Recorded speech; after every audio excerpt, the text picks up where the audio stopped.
рахмет. Әрине бала қауіпсіздігі бұл мәселе үйде де көтерілетін мәселе, мектеп білім беру ұйымдарында да мекемелерінде де көтерілетін мәселе. Бұл жағынан мынау техникалық жағына келетін болсақ, бейне бақылау, кіру шығу жүйелерді орнықтыру, басқа да мәселелерді қамтитын болады. Сол себептен біз жылға сайын осы мәселелерге қаражаттар қарастырып, арнайы бағдарламаларды іске асырып жатыр. Әрине жастар болған соң, балалар болған соң ондай мәселелер жоқ емес. Сол себептен біріншіден біз мынау білім беру мекемелеріміздегі бейне бақылау камераларын дұрыстау. Облысымызда бірнеше үлкен жүйе жүйелерді іске асырып естілігіміз бар, басқа да жүйе бар, бала қауіпсіздігіне арналған мәселе бойынша. Екінші мәселе мынау методика жағынан алатын болатын болса, мектеп мекемелерінде баланың қауіпсіздігіне байланысты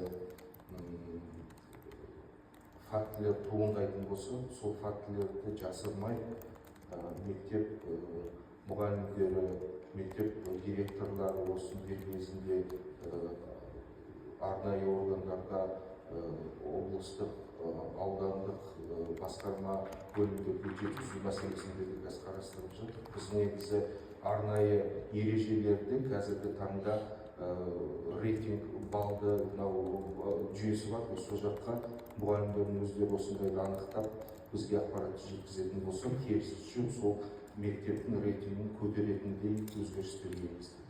Екінші мәселе, біз қазір прокуратура органдарымен, құқық қорғау органдарымен, полиция департаментіне тығыз жұмыс жасап, осы мәселені бақылауда ұстап отыр.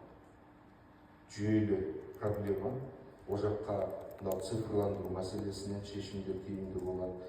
Жаңағындай ережелерге өзгерістер енгізіп, бақылауды күшейту мәселесі, департамент полицияны алатын болатын болсақ, кадр мәселесі көбейту, жаңа инспекторлардың санын көбейту, жұмыстардың тиімділігін арттыру, біздің білім беру басқармасы бөлімдерді алатын болатын болсақ, осы жұмыстардың бәрін қадағалауды күшейту әрдайым біздің көкейімізде жүрген проблема. Әрине мен әке-шеше ретінде, мен балалардың Жамбыл облысында, Тараз қаласында оқиды, мысалы, солардың қауіпсіздігі өте маңызды. Ол үшін осындай жүйелі шешімдерді қабылдап, оны бақылап, нәтижелі жұмыс атқару. Жұмыс жалғасады. Нұрсұлтан Емеш, сұрағыңыз бола ма? Рахмет. Мен журналистикада осы спорт саласын зерттеп жүрген маман ретінде бір сұрақ қойғым келіп отыр. Жамбыл өңірінде жалпы бұқаралық спортты дамытуға қатысты қандай шаралар қабылдануда, және де біз айтамыз ғой, ауыл азаматтар алақандай ауылдан шығады деп.